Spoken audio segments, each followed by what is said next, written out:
कृषि बागवानी एक ऐसा क्षेत्र है जहां यदि किसान बागवान आधुनिक प्रणाली से कार्य करें तो जहां अच्छी आमदनी कमाई जा सकती है, वहीं अन्य लोगों को भी इससे प्रेरणा दी जा सकती है। ऐसा ही एक उदाहरण है जिला सिरमौर के दूधराज क्षेत्र पराडा का, जहां पर एक युवा उन्नतशील किसान अर्जुन मंत्री ने मौन पालन यानी मधुमक्खी पालन में क्षेत्र का नाम रोशन किया है। उन्होंने वाल hive, box hive, log hive बनाकर सैराना मधुमक्खी को पाला है, जिससे उन्हें शहद भी मिल रहा है, साथ ही कृषि व बागवानी में इसका लाभ भी मिल रहा है। किसान अर्जुन अत्री ने बताया कि मधुमक्खी पर्यावरण के लिए व खेती व बागवानों के लिए बहुत महत्वपूर्ण है। मधुमक्खी संरक्षण को लेकर उन्होंने मौन पालन आरंभ किया है, जिससे शहद के साथ साथ मोम भी मिलता है, जिससे मोम आधारित उत्पाद भी बनाए जा सकते हैं। पालन में हम एपी सैराना इंडिका मधुमक्खी पर अभी कार्य कर रहे हैं और हमारे पास इसकी अभी पिछले 2 वर्ष के अंदर अभी 27 यूनिट्स हैं। अभी हमने सरकार से इसके ऊपर कोई सहयोग प्राप्त नहीं किया है, पर इस पर सरकार की ओर से भी काफ़ी योजनाएं हैं। और अभी जिस मधुमक्खी पर सैराना पर हम कार्य कर रहे हैं उसके हमारे पास जो 27 यूनिट्स है, उन सभी में हमारे पास 4 तरह के अलग अलग उसके संरक्षण के लिए हमने घर बनाए हैं। उसमें जैसे मड हाइव्स जो कीचड़ से हम बनाते हैं, ऐसे वॉल हाइव्स जिसको हम जनरली तीरा कहते हैं, और लॉग हाइव्स जो कि खोखले तने के अंदर हमने उनके लिए घर बनाया है, और ऐसे बी बॉक्स।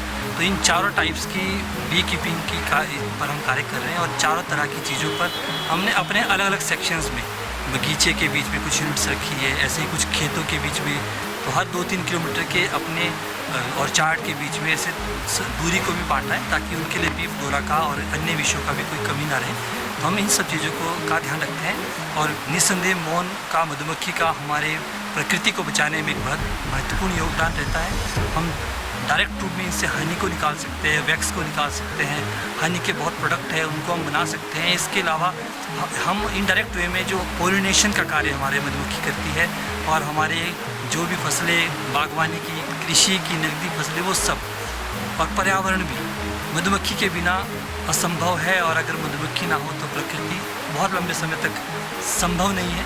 तो मधुमक्खी को बचाने के लिए हम मेन इस मुहिम से जुड़े हैं, और इसमें हम लोग अभी लगभग कार्य कर रहे हैं, और अब आने वाले समय में इन यूनिट्स को और बढ़ाएंगे ताकि हम मधु संरक्षण पे और अधिक कार्य कर पाएँ। कृषि बागवानी एक ऐसा क्षेत्र है जहां यदि किसान बागवान आधुनिक प्रणाली से कार्य करें तो जहां अच्छी आमदनी कमाई जा सकती है, वहीं अन्य लोगों को भी इससे प्रेरणा दी जा सकती है।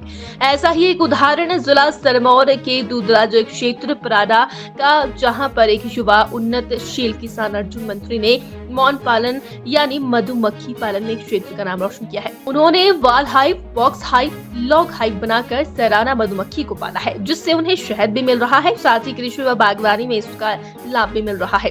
किसान अर्जुन अत्री ने बताया कि मधुमक्खी पर्यावरण के लिए व खेती व बागवानों के लिए बहुत महत्वपूर्ण है।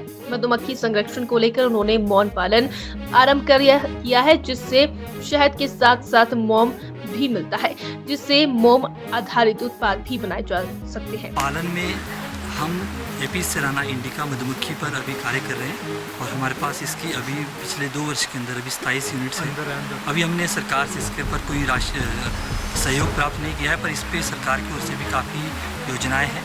और अभी जिस मधुमक्खी पर सैराना पर हम कार्य कर रहे हैं उसके हमारे पास जो 27 यूनिट्स है, उन सभी में हमारे पास 4 तरह के अलग अलग उसके संरक्षण के लिए हमने घर बनाए हैं। उसमें जैसे मड हाइव्स जो कीचड़ से हम बनाते हैं, ऐसे वॉल हाइव्स जिसको हम जनरली तीरा कहते हैं, और लॉग हाइव्स जो कि खोखले तने के अंदर हमने उनके लिए घर बनाया है, और ऐसे बी बॉक्स। तो इन चारों टाइप्स की बी कीपिंग की पर हम कार्य कर रहे हैं, और चारों तरह की चीज़ों पर हमने अपने अलग अलग सेक्शंस में बगीचे के बीच में कुछ यूनिट्स रखी है, ऐसे ही कुछ खेतों के बीच में, तो हर 2-3 किलोमीटर के अपने और चार्ट के बीच में ऐसे दूरी को भी बांटा है, ताकि उनके लिए भी फ्लोरा का और अन्य विषयों का भी कोई कमी ना रहे। तो हम इन सब चीज़ों का ध्यान रखते हैं, और निस्संदेह मौन का, मधुमक्खी का हमारे प्रकृति को बचाने में एक बहुत महत्वपूर्ण योगदान रहता है। हम डायरेक्ट रूप में इनसे हनी को निकाल सकते हैं, वैक्स को निकाल सकते हैं, हनी के बहुत प्रोडक्ट है उनको हम बना सकते हैं। इसके अलावा हम इनडायरेक्ट वे में जो पोलिनेशन का कार्य हमारे मधुमक्खी करती है, और हमारे जो भी फसलें बागवानी की, कृषि की, नकदी फसलें, वो सब, और पर्यावरण भी मधुमक्खी के बिना असंभव है। और अगर मधुमक्खी ना हो तो प्रकृति बहुत लंबे समय तक संभव नहीं है। तो मधुमक्खी को बचाने के लिए हम मेन ये इस मुहिम से जुड़े हैं और इसमें हम लोग अभी लगभग कार्य कर रहे हैं और अब आने वाले समय में इन यूनिट्स को और बढ़ाएंगे ताकि हम मधु संरक्षण पे और अधिक कार्य कर पाएँ।